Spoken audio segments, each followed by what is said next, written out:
What is up, fight fans? Welcome back to another episode of the MMAnomaly Show, no filter. This time we've got Jive Turkey Nano, and we've also got TN under a new name, T-Piz in the house. You know he's taking the piz, guys. You know he's taking the piz with these bets. So, let's go. T-Piz, I got to ask you before we even jump into any of the fight picks, what's up with the name? Let's talk to the people. You know what? I'm gonna be quite brief with you guys, man. You know, when I was growing up, I used to always try to find my rapper name, man. I think back in the day, you know, when we would all get into our cars and have those quick freestyle raps and stuff like that, that was my alter ego name, was T-Piz. So there was actually a couple songs. Don't want to hear it, trust me, but there's a couple songs out there where you will hear T-Piz is on the mic. And had to bring it back, man. I had to bring it back. I mean, it's a special occasion, you know. Blessed to be able to do it on the mic with my boy O and Emiliano, Money Making Mono. So, hey, had to bring it back for you guys. And I'm juiced to actually be back on here. So I appreciate you giving me the time, too. And it's hell of a freaking fight for us to be able to do it, too. Good way to bring it in. My guy bringing up the old school teenage freestyle days. This is my guy. His name is T-Piz. Don't let him smile at you because you know he's got the riz. He'll take your girl. He might even take your guy. We only listen to his takes because he's so fly. But if you hear his takes, what a fucking guy. For you 8 Mile fans. Clip that. Clip that. T-Piz with the riz. I like it. In the his house. Had to do it to him, man. I had to do it to him. So jumping into the fights, before we even start really breaking down the fights, you know, on a one-on-one basis here, we got to jump into a little segment that we call here the Kinda Okay Parlay. MMAnomaly presents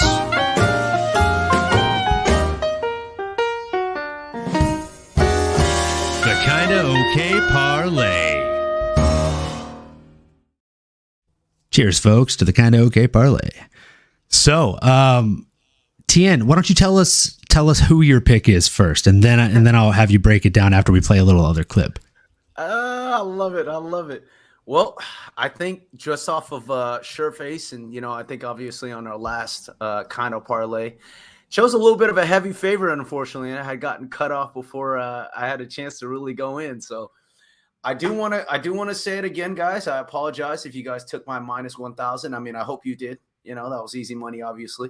This one's a little bit more tricky. I think it's a little scary just because, you know, they are a little bit. It's almost like pick 'em, I think, right now, if I'm not mistaken. I think beginning of the week it was minus 140, but I'm going with the bad man, man. I'm going with the bad man this week. I have a weird feeling about my boy Justin Taffa, man. And I hate to break it to you guys, but I think he's going to come out there and give Mr. Parker Pork her, unfortunately, another swinger dinger. Did you say Parker Porker? What a dick. Whoa. And no cases on Mr. Porter. I apologize. He said Parker Porker, my guy. No, what are you doing? But savage. You know what? When it comes to looks, I'm telling you right now, that guy Taffa, when he walks in there, you do not want to land in that swing that he'll give, man. I mean, he's scary as it is. I mean, you know, it's weird, man. I think especially when it kind of comes to the heavyweights, it's a very tricky situation. I mean, I'll say that in any case, you know, you have two guys that literally can go in there and give it lights out. I just think in terms of fight style, it's kind of weird. I mean, even with Parker Porter, I mean, I've seen in his previous fights, you know, obviously he's a great TKO guy. He's a great submission artist as well. But I think in the last couple fights he's had, it's pretty much been decision. You know, he's been going into quite a few decisions. And I don't know, I feel like Justin Taffa just has that one swing that could just bring him down. I think it's the same thing as our other buddy from Aussie. And I'm trying to remember, you guys can help me out. Mr. Shu. Mr. Shuey, Mr. Tai Tuivasa. Thank you so much. I got to play devil's advocate real quick. Oh, look at that. Tai Tuivasa. He's wearing it. He's wearing the shirt, ladies and gentlemen. Let's go. Hold on. Show the people again. A little louder for the people in the back. Hey. Let's go. Let's get it. So, I mean, I agree. He is definitely a beast. He's definitely a beast. If he hits you with that overhand, it's bad.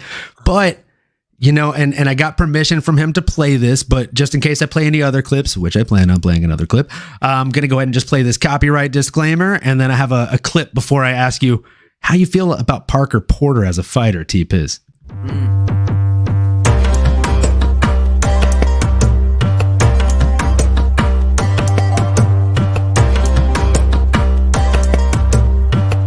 Just want to throw this out here. You see the pick is Parker Porter by decision. If you bet $100 on Parker Porter to win by decision every single time he fought in the UFC, 5 fights for him, 5 fights, you would be up. You would have profited $1,200. Wow. Yeah, you heard that correctly. $1,200. 2 losses. You lose $100 when he fought Jelton, when he fought Chris Dawkins. And then plus 725 against Josh Parisian, plus 400 against Chase Sherman, and plus 275 last time out against Alan Badeau. You do what you want with those numbers. I did what I wanted to, and I'm taking Parker Porter to get it done by decision.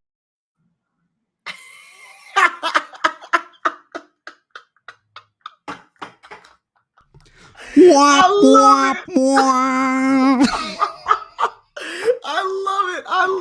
love it. Yeah. You know what? So just for the record, listeners, T-Piz took the opposite guy that GC, Connor Perks from the Helwani show, the MMA Hour, was just talking about putting the bank on there. And he took the money line on him. So are we feeling confident? By the way, guys, I just want to clarify, and I did steal this joke from Jive Turkey Nano. This is not the perfect parlay, right? This isn't the take it to the bank parlay. This is the Kinda Okay parlay. It's kind of okay. So let's tell them why it's kind of okay. T-Piz.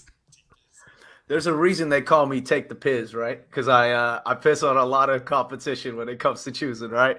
I'm gonna tell you right now, hey, GC, I'm sorry to say, brother, I think you got too much rope in front of your eyes on choosing this one, man. I gotta say it. I don't know, man. I look at this fight and you know, obviously even with Porter, I mean, he's been on an absolute streak before he fought the one guy that we actually evidently won minus 1,000 on recently, Mr. Almeida, right? I think prior to that, he was on a roll. But man, it's just, to me, I just think it's kind of hard when you kind of come to competition. He's fought some pretty solid guys, don't get me wrong, but in terms of competition, age, you know, I definitely think, especially when it kind of comes to skill, obviously Porter probably has a lot more years in takedowns, trying to figure out different ways to defend any type of takedowns that maybe even the bad man tries to do as well. But I mean, I just think in terms of youthfulness and coming into, you know, having that type of power and speed, I mean, I just think, in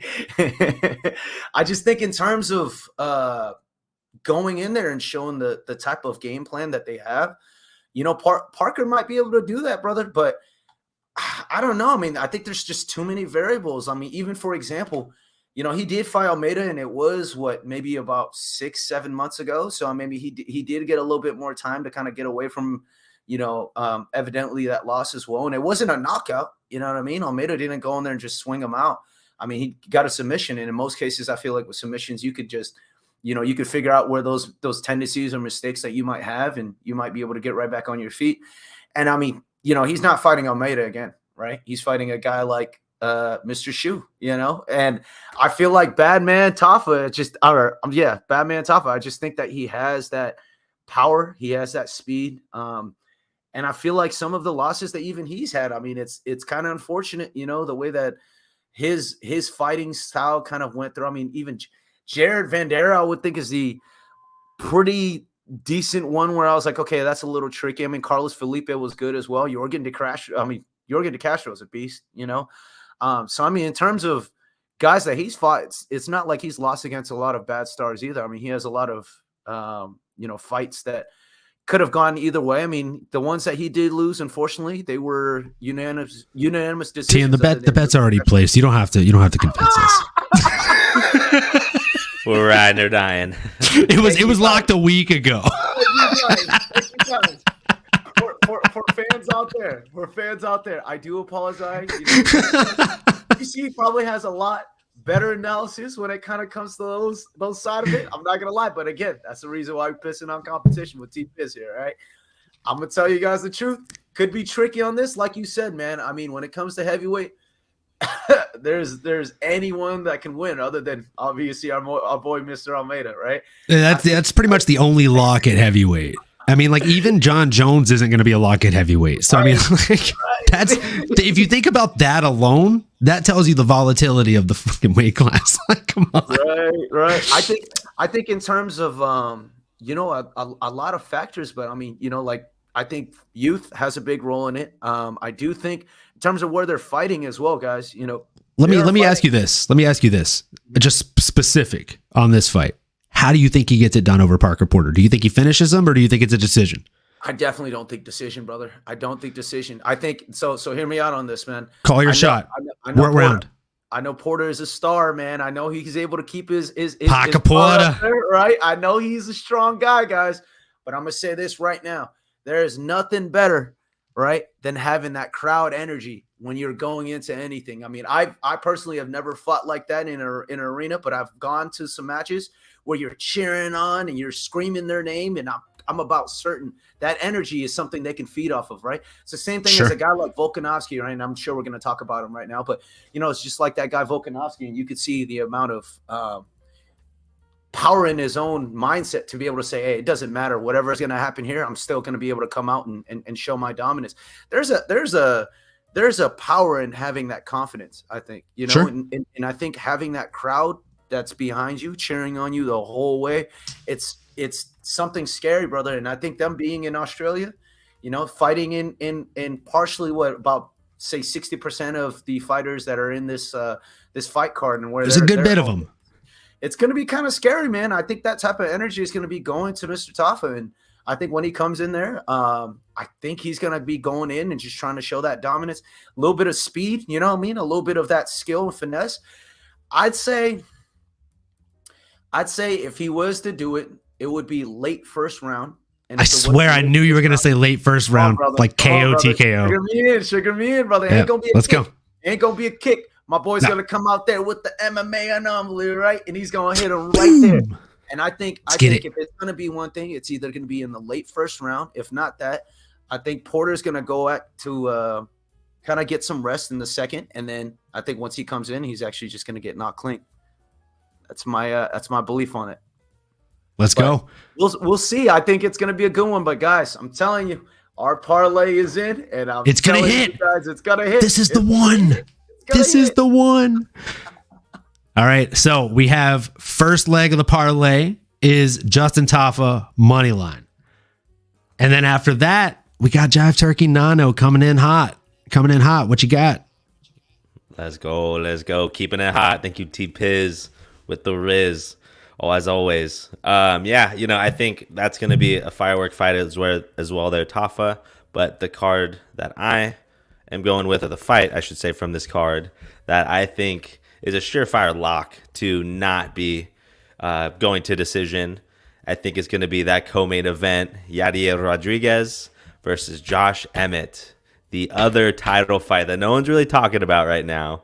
But this is a fight between two highly motivated individuals, highly talented, highly skilled. I do believe it's going to go one of two ways. And we can dive into this here a little bit later, but I do think that Yadier Rodriguez possesses the most ways to win on his feet with a flashy knockout or something, some sort of finish before I don't even know if I said it yet, but the parlay we're going with is the under 4.5 rounds at plus 160. I think this fight is, again, not going to finish with a decision. I think somebody's going to get finished here. Hopefully, my boy Yadier Rodriguez becomes the second Mexican champion to go out there and finish him with some of those flashy kicks or some of the shiftiness he has on the feet. However, Josh Emmett as well poses a really powerful threat, somebody that's very skilled. He's a veteran in the game, and he has some heavy hands. And he's been relying on those really heavily recently in some of his most recent wins. So I think no matter what, this is not going to finish here. It's not going to go 20 minutes. I think somebody, yes, on that nuclear power, someone's getting nuked here, all right? And I don't think it's going to go the full fight. So Let's lock that in. Under 4.5 for this fight here for the co-main event at plus 160. Sorry about that. Forgot to unmute myself. That was very unprofessional of me. I apologize. I got to 100% agree with Nano here. Everybody gets one. Everybody gets one. Everybody knows that. So I got to, like, this might be the only better lock than my pick on the entire card. And for the people that didn't catch that, again, just in case, you really weren't paying attention, or for whatever reason you blinked and you missed what happened there.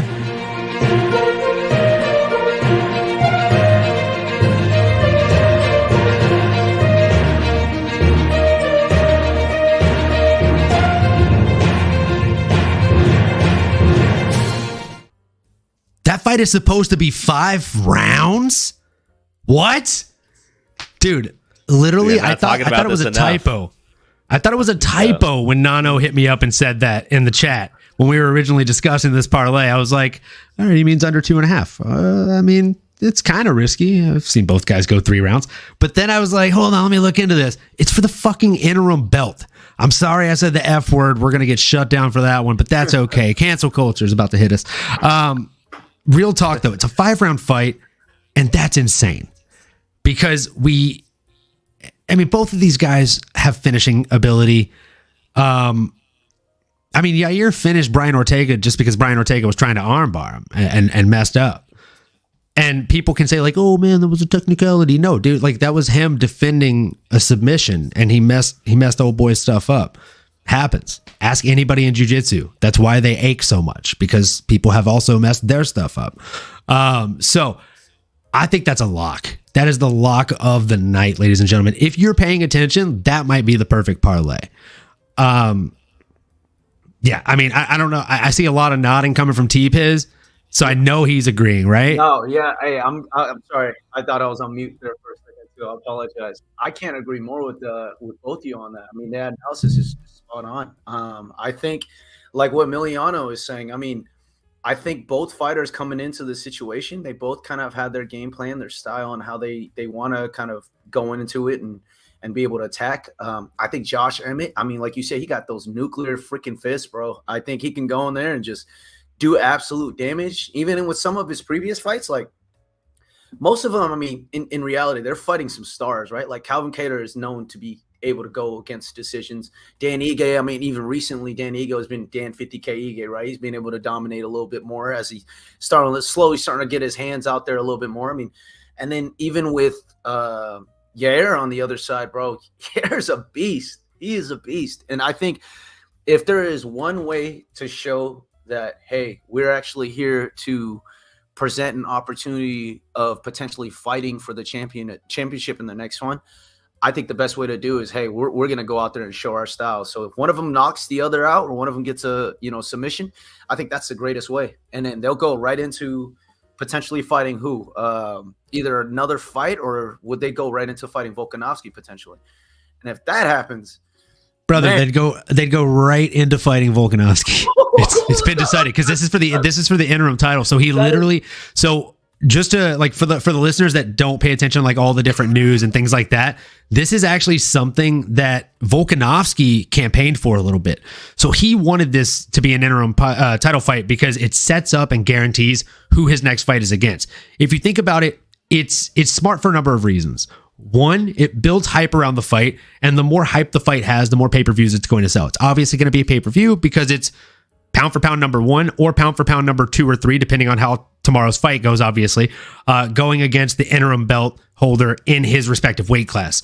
So it'll be a unifying of the belts and a top 3 pound for pound champion that's actually going there to hold up that end of the bargain. Also, it guarantees who his next fight is against, which makes sure that win, lose, or draw, he knows who to game plan for and who to build a camp for to destroy in his next fight back down at 145, which is going to be much easier said than done.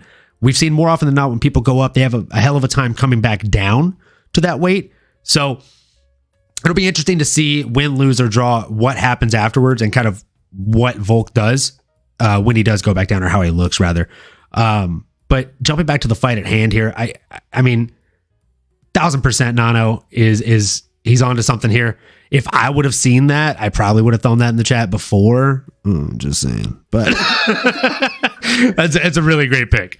So I think go ahead. Sorry, just kind of curious. I want to kind of add in a quick question for you guys. I'm curious if you guys had a chance to see the weigh-in today as well, because Josh Emmett almost looked like a skeleton, man. I did see the weigh-in. I did see the weigh-in. I literally have a picture of it on my phone because it's fucking ridiculous how bad he looked after the weigh-in. And mind you, that picture I sent in the MMA group chat, like the big one on Instagram, that was like probably 20, maybe 30 minutes after he'd already weighed in. So he'd been drinking coconut water and stuff and rehydrating at that point. He looked worse on the scales. I don't know if you were watching live, but it was not a good look. Wow. He looked super drained. And I mean this in the most respectve way. I actually think European people have like the like cutest little cheekbones and such. He looked very European today. In every sense of the word. He looked like a European female model from the 90s. Like cocaine chic. Yeah. It's okay. Both. You can laugh. It's a joke. I thought, if he, gave it another minute, and if he decided to get out of UFC, I could definitely see him right there, right next to Zoolander, and potentially working the Blue Steel, hitting that Magnum. You already know, dude. All right, everybody has to do it. All right, Tien, hit the Magnum. Here we go. 3, 2, 1. Ooh, so good. Emiliano, here we go. 3, 2, 1. Oh my gosh. That just touched me in places I haven't been touched in many years. Ow. And here we go. 3, 2, 1. Oh. You know what I'm saying? You have to do the back and forth for him. You got to throw some attitude with it. There's some flair. Is it hot in here? Little razzle dazzle. Man. Sheesh. I don't know if you noticed, but my like half my arms disappeared there because I was just green with envy of how good you guys were at that. Green screen jokes.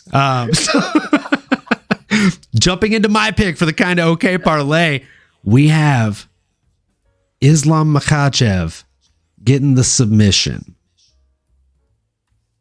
I mean, guys, come on. Let me just break this down for you guys, okay? Islam Makhachev is absolutely incredible at securing the takedown, and there's just some silly stuff going on with Craig Jones. I like that guy. I think he's fantastic in the world of Brazilian Jiu-Jitsu, but he said a quote earlier this week. He basically said that he doesn't think Islam is a very good grappler. He's really good at holding people down, and he can submit people, but I don't think his submissions are that good. And he's telling that to the person that he's training or helping game plan for to go against Islam. For me, that's going to ensure or install kind of a false sense of confidence. Now, Submission Radio, I actually love that they've been at the weigh-ins and asking questions. I think it's been really cool. But they posted this clip on Twitter. I asked them if I had their permission to post it. They didn't respond. I did play the copyright disclaimer, so just in case anything comes up, this is definitely their clip. But I wanted to play it real quick just to see what you guys think. And the big thing that people keep posting this as with the caption is, "Wow, the striking is just leaps and bounds different between these two." So just pay attention. Let me see what you think. And did I select kind of a certain portion of it? Absolutely. But I think it's worth noting the striking really isn't that different. It's just somebody with better footwork versus a meat and potato style striker.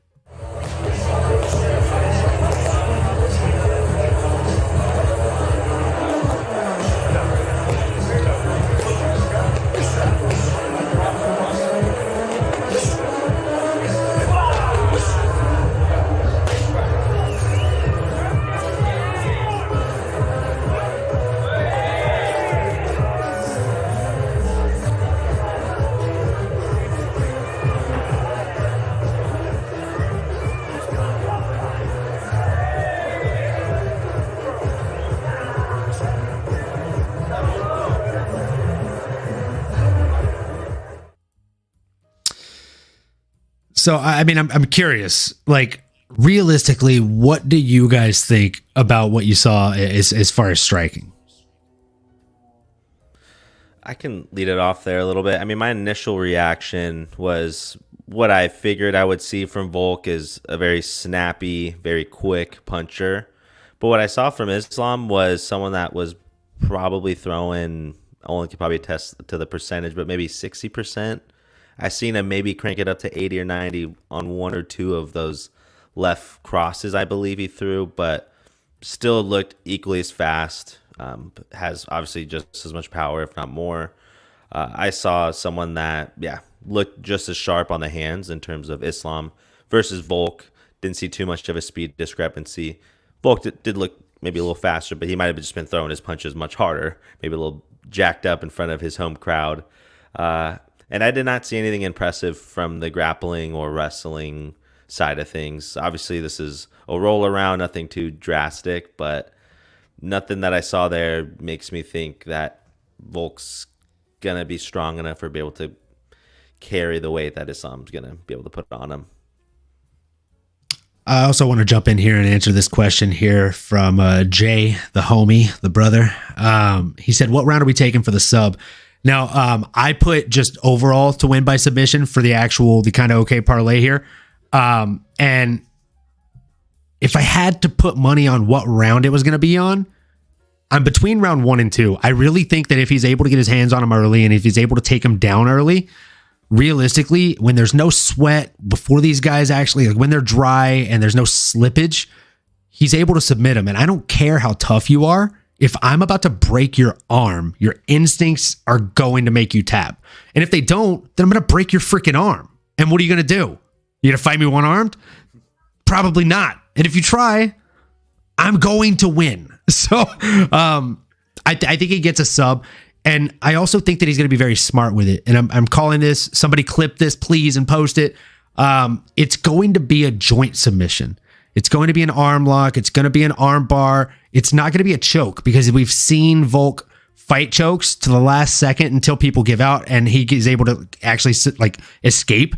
But I will also say, if Islam's able to get his hand under at any point in time, it's over. It really is. Because that man's strength, I don't think anybody realizes it until they feel it firsthand. His strength isn't normal. He's very next level. There's reasons to why Bobby Green was like, oh man, I mean, if you give somebody steroids from the age of 10, they're probably going to be super jacked even when they get off the steroids. I don't think for a second that guy was on steroids, Islam Makhachev, but I do think that he's so strong that you have to come up with excuses in your brain afterwards as to why you felt so weak in comparison to him in grappling exchanges. Again, like Luke Rockhold would get held down by him. Like heavyweights will get reversed by him. So Volk doing the little butt scoot and trying to hit a heel hook, like, come on, bro. Craig Jones said that, like, he's like, I think that Islam is afraid of heel hooks because nobody at his gym does that kind of stuff. Are you kidding me? Like, really? Like, you bro, think that's what keeps him up I at want night? Craig Jones to go roll with some people from American Kickboxing Academy. Like some of the wrestling studs over there, some of the Dagestani Death Squad, like those guys would have fun with that guy. And that's nothing against Craig Jones. Again, huge fan. But bro, like, stay in your lane. There's a reason that there are shirts that exist that say, if Sambo was easy, it'd be called Brazilian Jiu-Jitsu. I love that. Yeah, I love that. Hey, just to follow up on both. Sorry, I got a little fired up. I'm sorry. No, I love that. I mean, I think it's kind of different too when you had a chance to, and personally, and I know, I'm sure you would speak more on this on, but when you personally have that experience of feeling his own power, his leg kicks, his punches, and then you kind of go into the idea of, okay, this guy might stand and bang. I mean, even in opinion, like what Islam was saying, right? He's like, I want to knock him out, right? I want to fight him in his own game. I'm not trying to go down and take him down and do anything, on the floor just because they constantly think that he's just a wrestler. Thing is, though, I also watched that interview recently. I don't know if you had a chance to, or both of you guys had a chance to, but it was the one with his coach. And his coach actually said something along the lines of, when they fought, it was Oliveira recently, that they changed their game plan as he was leaving out of the actual, like, going into the fight. They realized, like, hey man, I think we do better if we just take him down, because he's really, maybe he just doesn't look as as strong, or maybe it doesn't look like he's expecting is. And it's crazy because I feel like if you're able to change on the beat like that as quick as possible, I find it really hard to beat him. And just like what Emiliano was just saying a second ago as well, I mean, the punches, man, I mean, the punches just look so much more crisp. I don't know, maybe it's just the way they're practicing, but form is obviously something you'll never lose, even if you're just going 50%, right? So, like, I feel like the way that I was looking at it was kind of like what you were saying as well, only like it looked like Volk was expecting, man, I'm just going to use this 250-pound rugby body that I had back in the day and try to use this same type of finesse that I did then and try to do the same thing with Islam. But the thing is, now you're fighting a guy that's a weight higher. And obviously, when we looked at the weigh-ins, Islam looked a little bit like he was a little bit on the, skinny side of it. But in reality, it's because he did have to lose a lot of weight for this. So you also got to count in on top of that is that, Volkanovski looked good when he was going into weigh-ins strictly because he didn't need to lose any weight, and Islam coming out probably 10, 20, maybe 30 pounds higher than, maybe 20, I would say 20 pounds higher than what it was when he weighed in. I think he's going to look great, man. I think he's going to look great. Like you guys said, in terms of everything as well. I mean, Sambo wrestling is a different style, bro. And he's a champ with that. Like, people are forgetting that as well. I mean, he's not just some regular Sambo guy guy that's out there that, is just pretty good. He's damn good at what he's doing. And I'm not trying to take away from Volkanovski as well. I mean, he's a star wrestler, especially for Australia as well. So I don't know. I think it's going to be interesting. But the way I look at it too is just, I think Islam looks a lot more crisp, especially in terms of their practice throughout the whole training experience to get into this fight. And then also on top of that, I do think Islam didn't really take a break once he got off of Oliveira, which is also a really good thing as well, right? Like, I think he kind of jumped from that right into training for Volkanovski, if maybe he was already training prior for Volkanovski. So I feel like there's so much more advantages when it comes to Islam, and potentially, like you were saying, only going in there and using his game plan. If he wants to go in there and try to swing, I mean, there it is. Hey, if he wants to go in there and try to do his swinging, I mean, hey, fine by me, right? But I think in reality, like you said, I think what his bread and butter is going to be, I think what his coach is going to say as soon as he comes in is, hey, bro, take this full down, because I don't think he's going to be able to keep, he's going to be able to get up. And, I'm expecting, a war, but I'm at the same time expecting that Islam's going to come up and shut this guy out too. I mean, it's a different experience, when you're fighting at home. And like you said, he might get his arm pulled, or say, for example, he gets into a position where he potentially can break his arm. Volk might have that type of finesse where he's like, screw it. I might just break my arm for my country right now because I'm not going to lose this fight. Well, guess what now, brother? You're fighting with one arm, and you're going to be fighting a guy that is ready to destroy you. So I agree with you guys. I can't agree with all that analysis more, man. I think Islam's just looking more like the Cuddy guy. And, man, I think he's going to be coming in that ready. And that video, I don't know, man. Just watching that video, it just didn't look as good. I mean, it just didn't look as sharp as it should for Volkanovski. And I know they're just playing around in that situation. And most of the time, you can't really say that they're going 100% in any of that. But the way that Islam looked, it just looked like he was more refined if it was going down to his potential takedowns. That's the one thing that's scary about Islam, too, that people are forgetting, is that he's not just going for a freaking single leg or a double leg takedown, bro. He's going for anything where he could lift you, trip you. I mean, I've seen potential ones where he's, just grabbing onto him, bro. And ankle pick, single leg, power double, like literally inside trip, outside trip. And the worst thing about Islam Makhachev is, if you're like, say that like you train and you're like, hey, we've never seen him off his back. Go back and watch before he made it to the UFC.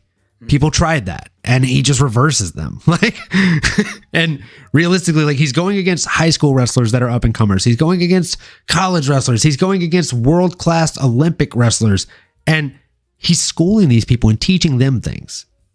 And that is absolutely horrifying in itself.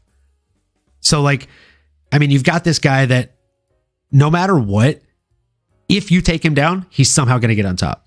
If you defend 20 takedowns, he's going to get you on the 21st. And that's something that I don't really know if Craig Jones is relentlessly training Volk with. I don't know that he's shooting those takedowns like that on him. I don't know that he's like really pushing him like that. So, I mean, realistically, it's hard to say, right? But at the same time, I feel very, very confident that Islam is 100% that guy. And he's, like you said, he's going to bring the fight to him. And like I said, he has a meat and potato style of striking. He's not flashy. He doesn't have a ton of footwork. He's not the guy that's going to be like, oh, wow, did you see that spinning back 360 wheel kick? He's not that guy.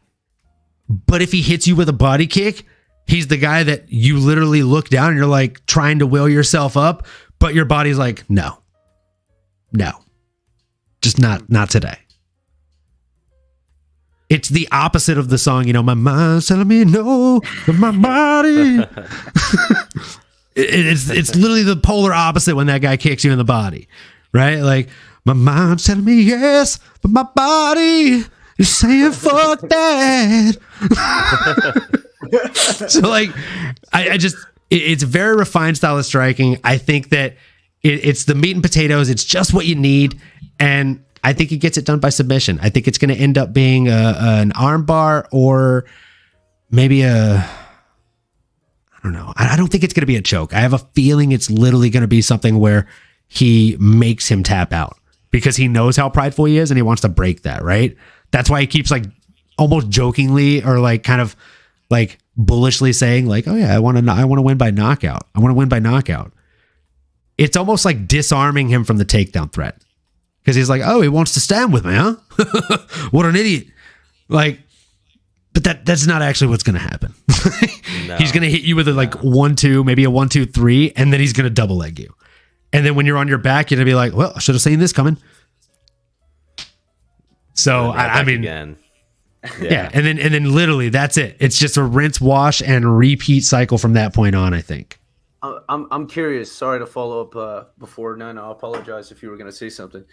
Is there a potential, guys, that if Islam wins, that they might have to summon the Exodia piece in Sabit, potentially coming out of retirement just to fight him? Because I just seen recently that back in the day they actually wrestled against each other, Zabit versus Islam.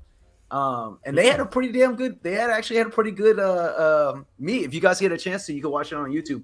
It was pretty awesome. But I mean, obviously he's retired. But I'm like, hey man, if he potentially can come back, man, that'd be kind of a fun fight. But yeah, no, I agree with you. I think if Islam beats, and I think we're all kind of agreeing on that. You know, I think if Islam ends up beating Volkanovski, man, I think it will be in his play style. It's not going to be in the way that, you know, we're all kind of thinking or they're kind of explaining of it being punches. I highly just find that unlikely. I just think the way that Islam is forming, I just think he's just way too good in his style. So it's going to be exciting, guys. I really, truly believe that. And look at that.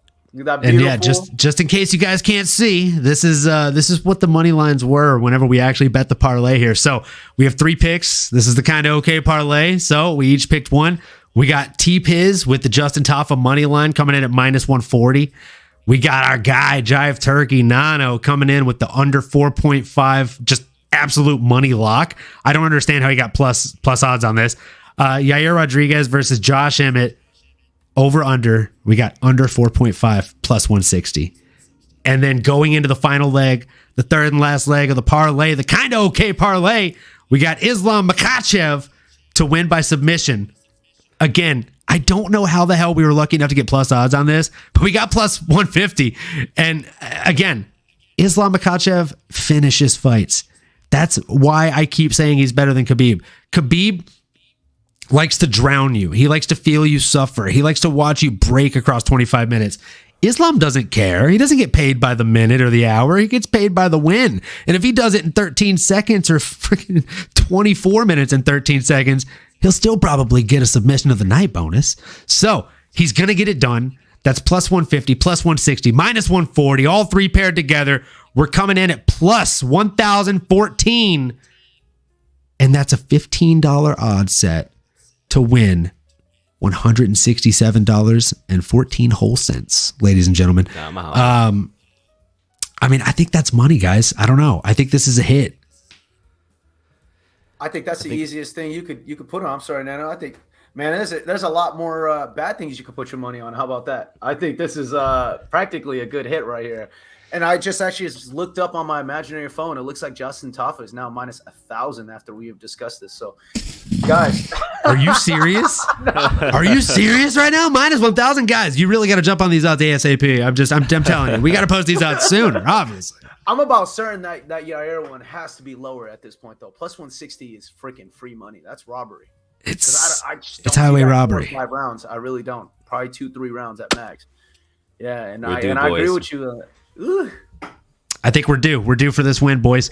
Well, guys, I know T-Piz is waiting on company to get there, so we don't want to keep him too long. We will go ahead and let him get to that. But we had to have him on for the Kinda Okay Parlay. You know he's a part of this 3-leg thing here. This thing. And I appreciate you guys truly. Thank you so much for getting me on there. I will be back on there, making sure that I give you guys the most obnoxious part of the parlay, obviously, every single time. But hey, we're gonna make sure it works every time. Nano, Olin, my man, I appreciate you Much both. love. You guys, enjoy your weekend.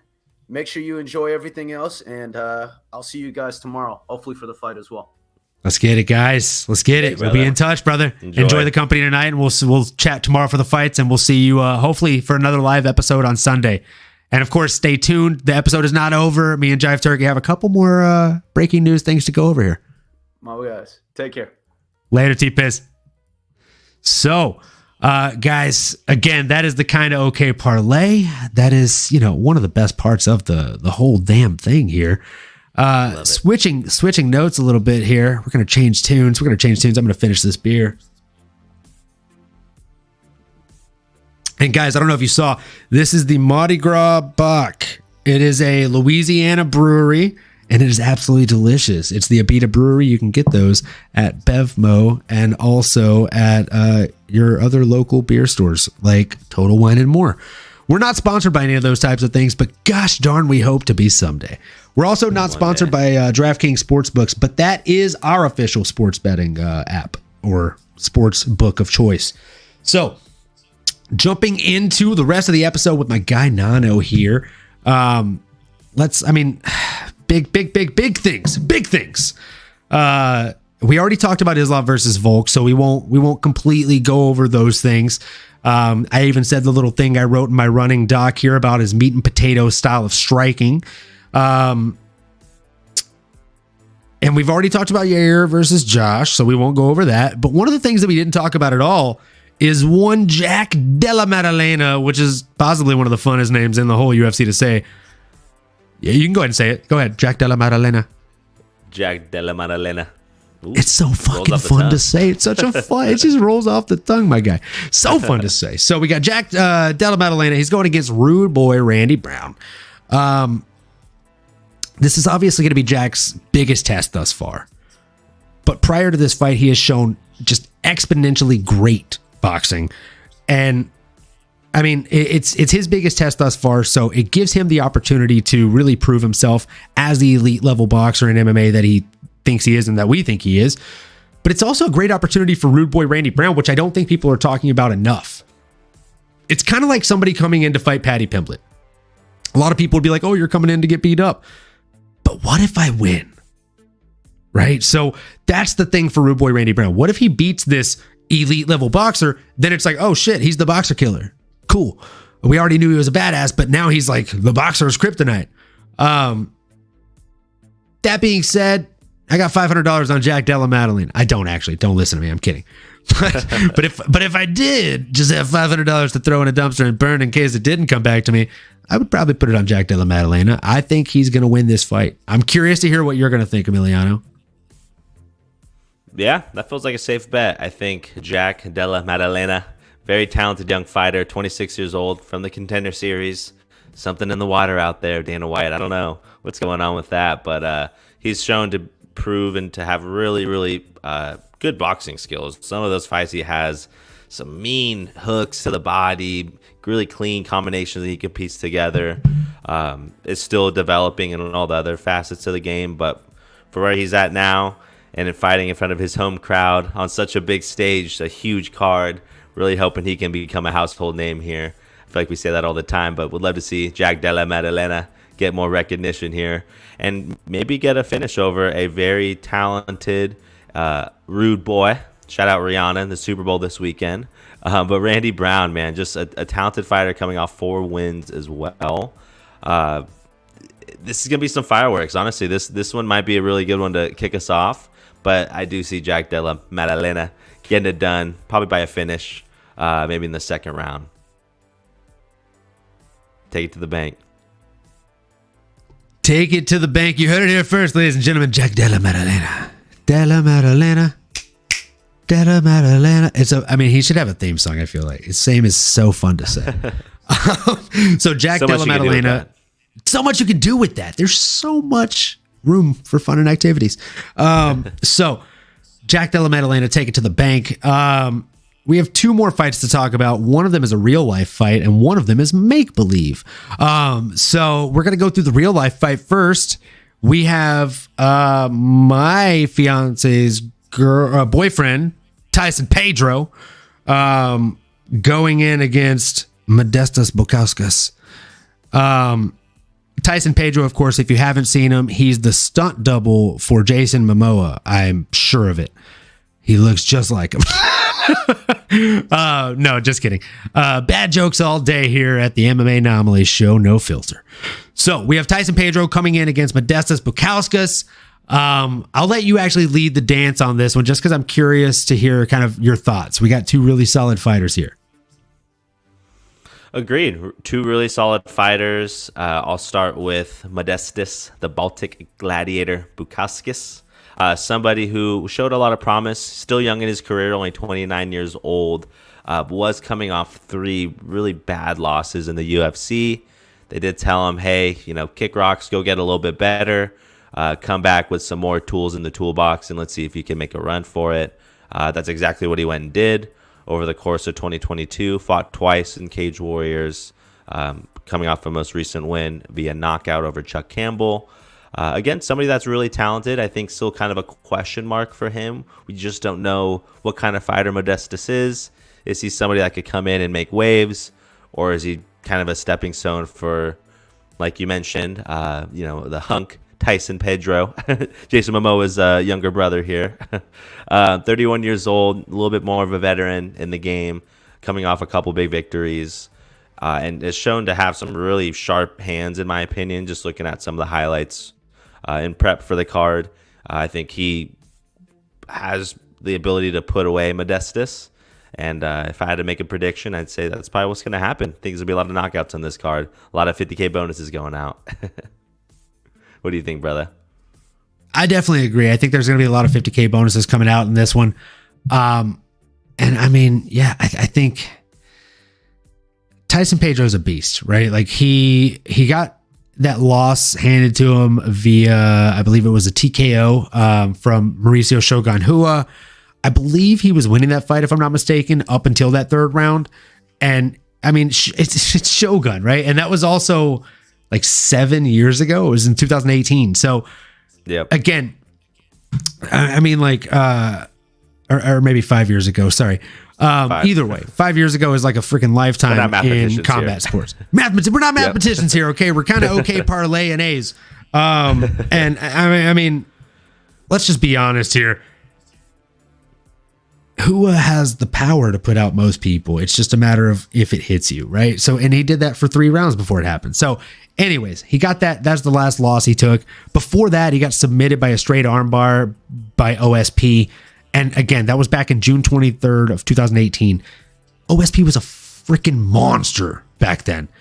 Since then, he took 4 years off. He came back this year, April 23rd, and ended up getting a KO via leg kicks and then punches over Isaac Villanueva. And Isaac's a beast. And then after that, he got a TKO via body kick followed by punches over Harry Hunsucker. The guy's an absolute beast, right? But across from him is Modestas Bukauskas, okay? People thought that he lost a step, right? But he lost to Jimmy Crute, Jimmy the Brute Crute. He lost to Mikhail Oleksiejczyk. He lost to Khalil Roundtree Jr., the Muay Thai guy. And then he came back and he beat Lee Chadwick in Cage Warriors. And he beat Chuck Campbell in Cage Warriors. He fought his way back into the UFC. I mean, there's songs about that. Started from the bottom, now we here. He started from the bottom, now we here, got kicked the fuck out, and now he's back. He has kicked, screamed, and clawed his way back. So I don't think that this is an easy matchup for Tyson Pedro by any means. I think that realistically, this is going to be a hard test for Tyson Pedro, and this is going to be one of those make or break performances as to whether he does belong at the big show. I think this is the big testament for both of these guys. And realistically, I think that if one of them gets knocked out in brutal fashion early on, or that it's not competitive, they will probably be cut. And the other one will see kind of a bolster or boost in their kind of matchmakeability in the UFC. I agree with that. I like that. Do you have a horse in this race? If I had to pick a horse in the race, I would probably pick Tyson Pedro. I think he's very strong. I think the time off served him really, really well. And I think he was nursing a lot of injury. I know he was nursing a lot of injuries. He had a lot of work done, and not the cosmetic kind. So he took some time off to repair, to recover. And I think that it paid dividends so far. I think it will continue to pay dividends. And I mean, if you look at the losses that have happened, Khalil Roundtree beat Bukowskis via leg kicks, and Jimmy Crute beat him by punches. So I think that realistically, there's a lot of paths to victory for him here. You look back further into his career losses before then, he lost via submission, leg lock, and another TKO from punches. So he's susceptible to knockouts even early in his career. Whereas if you look across from him, the guy only has 3 losses. And of those 3 losses, he lost once via KO, once via submission, and once via decision. What that tells me is, for you anime fans out there, he's kind of like Sasuke Uchiha, right? Like Sharingan Eye. Fool me once, good for you. It's never going to fucking happen again, because now I know your trick. So if I'm right, and if that's the case, I think his opponent's going to have a hell of a time trying to beat him in there. What about you? Who's your horse in this race? It's a fair point. It's a fair point. I think I agree with you. I think Tyson Pedro will be my horse in this race, in the sense that, has maybe a little more momentum, couple wins here in the UFC. I think that's a big deal in itself. And yeah, those heavy hands, I think the ability to put him away, it's in the deck of cards. It's very possible. 100%. And guys, we have, just in case you haven't been paying attention this week to the news and things like that, this is semi-breaking news, maybe fake news, but it's rumored news either way. So we're going to go ahead and hit them with it.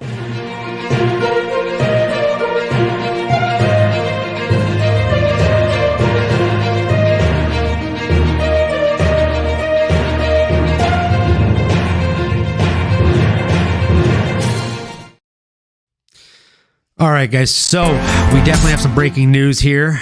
And that breaking news is there's a potential matchup in the works here between Robert Whittaker and Khamzat Chimaev. I mean, this is just a bonkers matchup. The potential in this matchup is wild. But before I go ahead and, derail all the popular opinions, I got to hear what Nano's thinking here.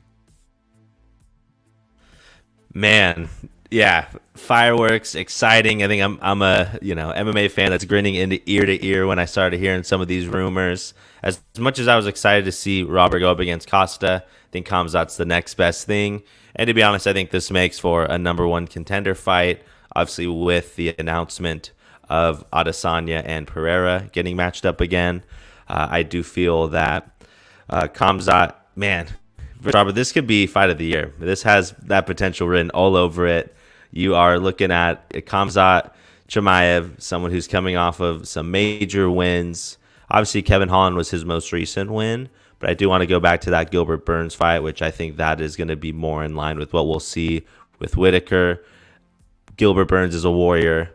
Robert Whittaker's a warrior. Both of them are willing to go out on their shield, and they've proven that time and time again. Whittaker's the next champion. I think we're going to see shades of that. I think Khamzat, the question is, can he handle what Robert's going to throw at him? Because I do think the difference between Gilbert Burns and Robert Whittaker is that Robert Whittaker is just another step up in terms of the striking, being able to mix his martial arts together. Again, he's an ex-champion who's only been able to be beaten by Israel Adesanya, who's arguably one of the best fighters in that division of all time. Just super talented. Man, this is going to be great. You know, the Reaper, Bobby Knuckles, getting back in there with another animal. Bobby Knucks. Bobby Knucks, man. I love watching him fight. Just a Hall of Famer, class act individual, someone you want to root for. I think this has a great narrative, and I think, I don't know if Kamzat said it or somebody, but the good guy versus the bad guy kind of narrative is something you gotta love. Us comic book superhero fans, man. I mean, that's what it's all about, right? You root for the good guy. You don't want to see this bad guy prevail, and he's the ultimate version of that. If I'm being honest, we got to have Drew on one of these episodes. He'd probably be the only person I know that would go against you and be like, no, I'm going for the bad guy. He's also the biggest Conor McGregor fan I know, for you listeners watching. So fair play. So if you had a horse in the race, who would it be? Oh, I know. I want to think more about it, and we can probably do a full hour on breaking down the fight. What do we think can happen? You know, that's how much this fight deserves, that attention. But my initial gut reaction, I think, a part of me wants to say Kamzat, maybe because of the wrestling and his ability to be durable, but I'm not going to go that direction because I can't bet against Bobby Knuckles. I do think Robert Whittaker has enough ways to win the fight. I do. I think his stand-up game is on par, if not better. I think he can wrestle, can grapple, can handle his strength at that weight class. And how do you not? You got to root for Robbie. But I do think he can withstand the storm. I don't see either one going out. It'll probably be Robert winning by decision, doing a lot of point fighting and getting it done. Is that a hot take? Am I in the minority? You might be muted, brother. Oh my goodness. Amateur mistakes. What's happening? No, I mean, thinking that Kamzat has a chance, I feel like is a hot take. I might be in the minority though. So maybe thinking that Kamzat doesn't have a chance is the hot take here. I don't think he has a chance. I think he's like, he fought Gilbert Burns. Gilbert Burns is somebody that used to fight at 155 and then went up to 170, and he got beat by somebody that shouldn't fight at 170 and should fight at 185. So, I mean, even thinking that like that win holds any relevance at the 185 pound division is absolutely bonkers to me. That being said, I just think that Robert presents too many problems. I think like if you asked me like, hey, Olin, can you describe these fighters to me in like one sentence? I would literally tell you Kamzat is somebody who moves forward with relentless pressure and doesn't do well when somebody's able to block his takedowns. And in regards to Robert Whittaker, I would tell you he's somebody that stops people from providing forward pressure and is able to block takedowns and keep the fight standing in his realm. He's literally Kamzat's fucking kryptonite, in my opinion. Like, yeah. I just think stylistically, it's not a good matchup for Kamzat. I think it's going to be a fun fight for the fans. I think if that fight happens at this point in their careers, Bobby Knuckles will probably embarrass him. And it'll be like the folklore legends of Bruce Lee versus Wong Jack Man, right? Like Wong Jack Man beat him in his first fight, and that's what made him end up creating Jeet Kune Do. Like, maybe Robert Whittaker beats the freaking heck out of this guy, and then he goes on to become a world champion afterwards. Because he can outclass gets defeated. Yeah. That's the thing. Like, I think Robert Whittaker outclasses him, and then afterwards goes back to the drawing board and probably becomes the best version of himself we've ever seen, and then goes on to work his way up to a title shot, if not win a title. But I just don't think that he does well against Robert Whittaker in this time zone, this timeline. Yeah. in this multiverse. Not in this multiverse. Yeah, maybe in the next one. Like not Universe 616. Maybe the next one. Well, when you mentioned that the jump to 185, that's a big deal. There's some dogs. Even Adesanya. I mean, stylistically, obviously we've seen Adesanya can lose to the wrestling, but if they're going tit for tat, that is a bad night for Khamzat. That is not going to end well for him. And same with Alex Pereira. He possesses just as much problems and is twice as strong. Would probably be even more challenging to try to get down. I think DC made a comment recently about how just darn strong Alex is after them meeting up. I don't know if you've seen them kind of play housing a little bit, him trying to get the single leg like DC does. But he was like, oh, I felt the strength of this kid. We were messing around. He's like, but you feel strength, you know. It's a little different. No, absolutely. Like playing around, not playing around. If you try and shoot a double leg on somebody or they try and shoot a double leg on you, you feel them. You feel their strength. You feel their presence. Even if they're just like joking around. Like for people that like don't know what Brazilian Jiu-Jitsu is or like what MMA is, they're like, what is MMA? Like, how would you describe MMA?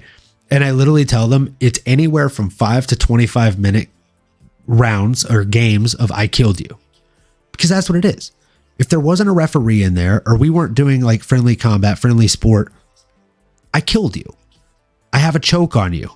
If I don't let go, you die. I'm on top of you, ground and pounding you. If I don't stop, you die. So it's like anywhere from like, depending on how long it lasts, right? Like 30 seconds to 25 minutes of I killed you. So for somebody like a Bobby Knuckles, and the craziest thing about this sport to me is that it's a big, big game of rock, paper, scissors, because you can have that 185 pound division and you can lock like 5 of them in a room. And it's like, oh, this guy beats this guy. This guy beats this guy, but this guy doesn't beat this guy. And this guy beats this guy for all these very reasons. Like you said, like you have Alex Pereira. Sorry, I always want to mispronounce his name because, you know, the typical Brazilian Pereira. I think that Khamzat has a better shot at beating him than he does at beating Bobby Knuckles. And it's because Bobby Knuckles is such a well-rounded fighter. He has that great takedown ability, or takedown defense. He also has great takedown ability himself. He's got good ground and pound. He's got fantastic submission defense. He's got phenomenal ground and pound and phenomenal stand-up game. I think his stand-up is leaps and bounds ahead of Khamzat Chimaev's. And I think nothing Khamzat does to him on the feet will hurt him, being completely honest. Aside from a shin bone to the side of his head, I don't think he does anything to hurt the kid. So that's why I think Robert just kills him. But you put Khamzat against an Israel Adesanya or Khamzat against an Alex Pereira, and now he has paths to victory. And those guys would probably both beat Robert Whittaker. Or actually, I think if Alex Pereira and Robert Whittaker fought, Robert, like 5 out of 10 fights, would win. And it's because of the builds. It's because of the way that they fight. But if you have Israel Adesanya and Alex Pereira fight 10 times, Alex Pereira probably wins 7 out of 10 of those. But again, it goes back to what they used to say when they originally made the UFC. Styles make fights. Agreed. Nothing more true than that, man. And yeah, again, stylistically, you know, that's the fun part, is trying to break it down, right? What's the formula? How do you rank these guys? Or, you know, if we're looking at the UFC game or if real life for a game, it's okay, what are these attributes that they possess? And yeah, I mean, Robert Whittaker, all of his attributes for each discipline, you know, grappling, takedown defense, striking, everything is going to be better than Khamzat. Yeah, I mean, honestly, everything, if not tied, better. He is a champion in every word, in every facet of the word. And if Adesanya and Alex weren't around, I mean, Robert would be going on a historic reign. You know, he's still a champ to me, obviously, but yeah, there's just, the game's changing, man. It's evolving. You know, he does feel like kind of that last wave of the tens, I guess you could call the 2010s like era of champs. You know, really good at everything. Maybe not necessarily a specialist at one, but has the heart of a champ, man. I love Rob. Yep. I'm a huge fan of Rob. I've always thought that Robert was absolutely incredible. And if I'm not mistaken, like he used to fight at a lower weight class too and went up. Obviously not 155, but I want to say he started at a lower weight class and then went up. And like the coolest thing about him is like when he first started fighting, he wasn't even really focusing on this 100%.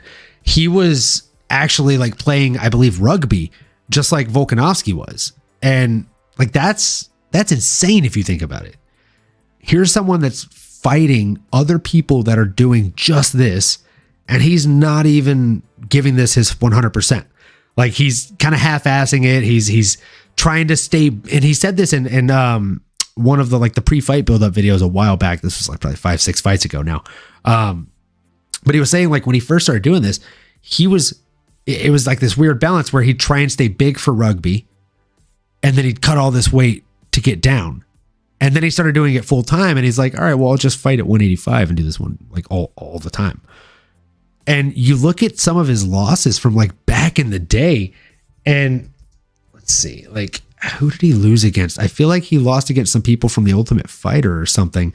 Like when he one of his first last started big in the losses, UFC. And this might have been when he was at 170. I'm assuming because it was Stephen Wonderboy Thompson. Stephen Thompson, yep. People. I was gonna say he was fighting like big guys at 170. Fucking Court McGee, bro. He fought Court McGee in 2013. Bro, Court McGee is still a killer. Mm-hmm. In 2013, Court McGee was an animal. He looked Amish, and he probably, dude, Court the Crusher McGee. If you look at a picture of that guy, he just looks like the Amish death machine, like the Amish wrecking crew. Yeah, dude. Looks like Abraham Lincoln on some Deca. This guy is swear juice to the gills. Bro, he's huge. He's a beast. And like Court McGee is no pushover. Like he's fought people like Carlos Condit and like I believe, right? Did he fight Carlos Condit? Am I tripping? Yeah, he fought Carlos Condit. He's fought Sean Brady, Diego Lima, Alex Garcia, Sean Strickland, Ben Saunders, fucking like Santiago Ponzinibbio. He's a beast. Big He's fought a ton. Yeah, dude. And he's been doing this for a long time. Like to put it into perspective, he was in the UFC since 2010. Court McGee. Oh my god. And yeah, I mean, you had literally this kid coming off of the Ultimate Fighter nations, and he's fighting these big guys at 170. He's cutting down during rugby to get down there, probably not healthily. I just think Robert is a bad matchup for him, man. I agree. I think it's a real bad matchup. I don't see a lot of paths to victory for Khamzat. Like you said, I don't see a lot of scenarios where he hurts Robert in a way that, you know, is going to really put him out of there. Yeah. I hope this happens. I guess I don't know if it's still in rumor mill or there's maybe a card later in the year they're trying to eye to put them on, but I'm excited to see it. I am 100% excited to see it. Obviously, tomorrow's card is going to be an absolute freaking banger. Make sure you guys pay attention. If you're like an early prelims person like we are, early prelims are starting at... Wait, did they change the fight time of the card? I thought it was starting early tomorrow. I'm tripping. Never mind. According to... Go ahead. Like typical time. Yeah, no, typical time, I guess, for us. Maybe just for them, it's going to be like early morning, I guess. Oh, you know what? That's why I was under that impression. They're fighting Sunday morning in Australia, in Perth. Okay, so, I mean, yeah, if you're an early prelims person, early prelims start at 3, preliminary card at 5, and main card moving into 7 p.m. I hope everybody enjoys the fights. And also make sure that you tune into the Against the Fence podcast. I will be on their post-fight show right after the fights wrap up on their fan cam. And we will be going live again on Sunday morning. It will be me, Jive Turkey 90 for sure, and hopefully T-Piz taking the Piz. Hopefully not taking too much Piz and getting a win on that parlay, baby. As always... More Riz, less Piz. More Riz, less Piz, baby. As always, we appreciate you guys. We always appreciate the support. Like, comment, subscribe, smash that bell for notifications. And we look forward to seeing you all here, same time, same place. Well, actually, no, not same time. Same place, not same time. Usually it's Thursdays for these types of videos and Sundays for the post-fight videos. We will be live either 9 a.m. or 10 a.m. PST, and we look forward to seeing you there and live in the chat. Nano, finish us out, brother. Let's go. See y'all, fam. See you later, MMA community. Let's go.